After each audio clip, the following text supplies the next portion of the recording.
Well, I wrote a number of episodes with Phil Mishkin, but we didn't have any special deal going in.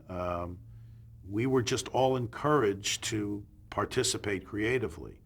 Not only Norman Lear, but Carol O'Connor set the tone of what was to happen on that show. Carol, as an actor, believed that the best we could get from other actors was to inject our own thoughts and experiences and emotions into what it is we're trying to do. And he encouraged us to all chip in and throw in ideas. So there was a real creative collaboration amongst all the actors, the writers, the actors, the director, all working together to make this this stew that became All in the Family. And I remember, and this was the perfect description of how we worked.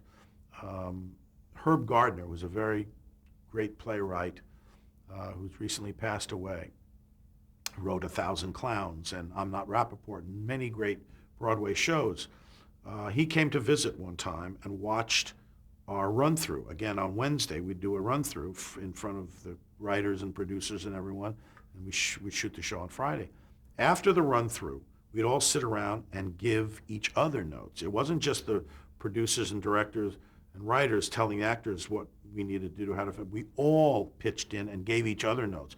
I would say to Carol, listen, instead of doing this, why don't you do that? Or I would say, no, let me, don't give me that line. Give this line to Carol. Or give Sally this, or let Sally do that. Or even in staging the show, we would all chip in on how to stage things. It was never a delineation of creativity between what one person's job was and another person's job. We all mushed together.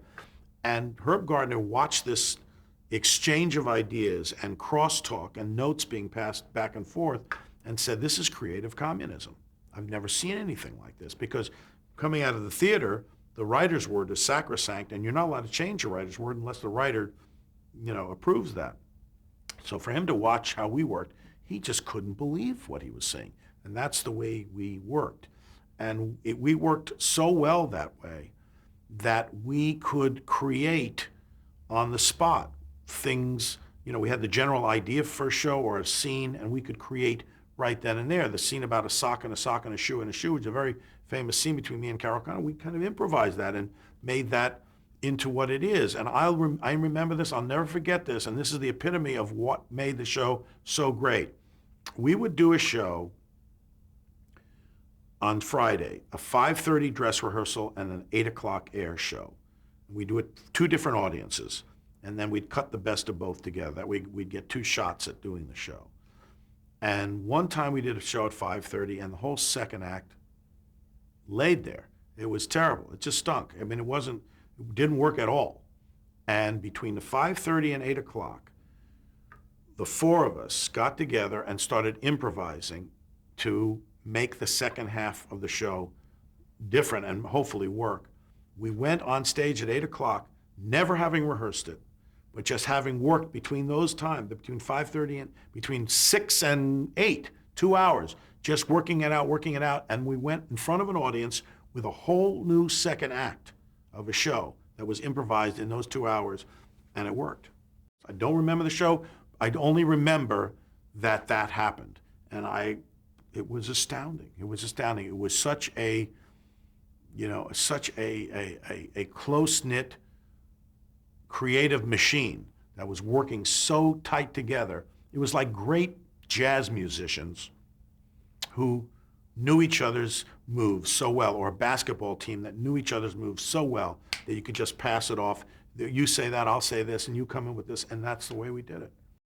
It's one of those, lightning in a bottle things where, all of a sudden everybody just kind of gels. And we came from different disciplines. I mean, not everybody, Gene and Carol were more stage-trained actors, and they had done more film and stuff. Sally and I were not as experienced, and I was an improvisational actor. So it was different, but we all kind of just gelled. And we were given the freedom by Norman Lear and Carol O'Connor, who were basically the 2 creative heads of the show, and John Rich, who was a great director, and all gave us the atmosphere within which to create. Oftentimes when I um, when I didn't have a lot to do in a particular show, if I was light in a show, I would spend all my time either in the writers' room, working, talking stories with them, and pitching ideas to them, or I would go to the booth on blocking days, tape days. I'd go up into the booth and watch the directors stage the cameras and see how they did that work.